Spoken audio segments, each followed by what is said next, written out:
typically known as Newton's cradle. I'm not really sure about the history of it, whether Newton had anything to do with this or not, but that's oftentimes how you'll see this labeled in stores. You can actually build this at home if you want.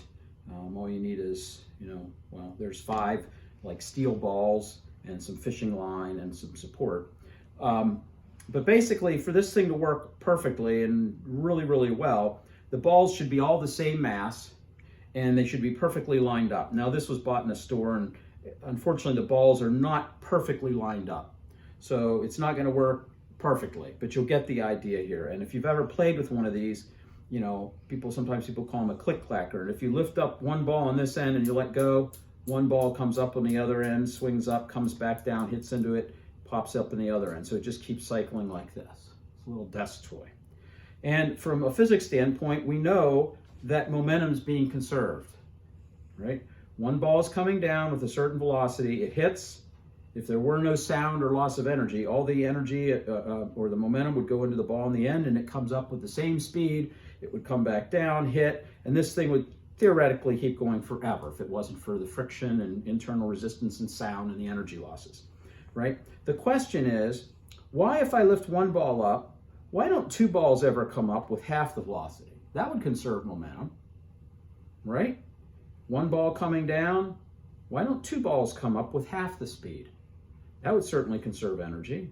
And why, if I lift 2 up, do always 2 come up on the other side? Why, when I lift 2 up here, why doesn't 1 come up with twice the speed? Yet we will never see these particular things happen. If I lift up 2, 2 will go up on the other side. If I lift 3, 3 go.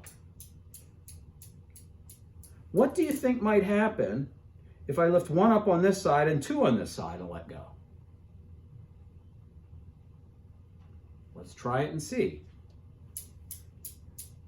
Is that what you expected? Perhaps not. It's tempting to think if 1's coming down here and 2 are coming here, that maybe only 1 will come up on this side, right? But you'll notice if 2 come in this way, 2 come out this end. If 1 comes down this way, 1 comes out that end. Why does that happen? Why is that predictably always this thing that's going to happen? Why does the momentum prefer that way of making the momentum equation work out? Why don't we get those other answers?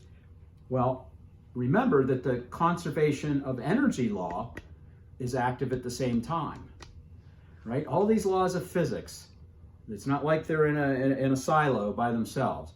All these laws of physics are acting and operating at the same time. So momentum has to be conserved, but so does energy. If I were to release 2 balls and they come down and I have 1 ball come up with twice the speed, that would violate conservation of energy. So nature says that option's not available. You must conserve energy, but you also must conserve momentum. And therefore we see odd things like this, but they're very predictable.